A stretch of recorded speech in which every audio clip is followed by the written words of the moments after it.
As the rest of the world puts the issue of wildfire conservation on the back burner, Uganda has made efforts to reverse the deterioration of fauna. How? Find out in our next report.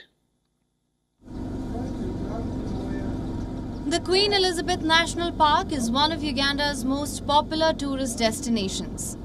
The park, located in southwestern part of Uganda, is home to over 95 different species of mammals and over 600 species of birds. The national park was designated as a biosphere reserve by UNESCO. It is the only national park in Uganda that contains human enclaves inside its protected areas. Unfortunately, Uganda's biodiversity was hit hard by the political instability that rocked the country in the 70s and 80s.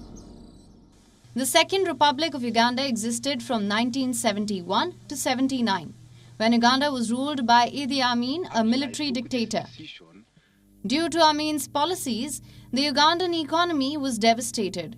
His policies included the expulsion of Asians and nationalization of businesses and industry.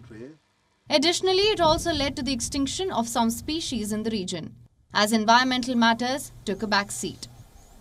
Already seeing the numbers of wildlife going up. For example, the elephants that 30 years ago were about 2,000, now reaching 8,000. The giraffes that had been around 300-400 that are now in 2,000, and many other wildlife. The Uganda kobe that was less than 70,000 are now over 150,000. Among the species growing in numbers is the southern white rhino, which was reintroduced in the country in 2005.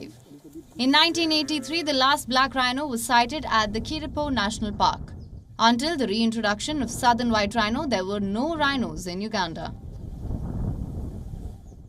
Basically, the management of rhinos and other wildlife also went into a state of lawlessness. So in that way, you couldn't know who is poaching and who is not poaching. Now, Uganda is a developing country with one of the youngest populations in the world. Apart from trying to improve diversity in nature, the country faces the challenge of meeting the expectations of its people, and that creates financial challenges. Rangers at the parks believe many young people are poaching as a way to earn money. Wardens are using new technologies to tackle poachers. They have introduced a tool called Earth Ranger. The tool uses cameras to track any human activity inside the park and immediately sends the visuals to the operators. That keeps a track on poaching activities inside the park. Although the increase in the numbers of wildlife in the park is a cause for optimism, it's also creating conflict with people who live in the surrounding communities. Wild animals sometimes wander into farms and damage crops and property. The elephants could come, destroy the crops from whatever stage, that is during planting, during weeding, and during harvesting. They could still continue and destroy even the harvested ones. To prevent such incidents, the Uganda Wildlife Authority is now building electric fences that would stop animals from straying into nearby villages. Bureau Report WION, World is One. WION, now available in your country. Download the app now. Get all the news on the move.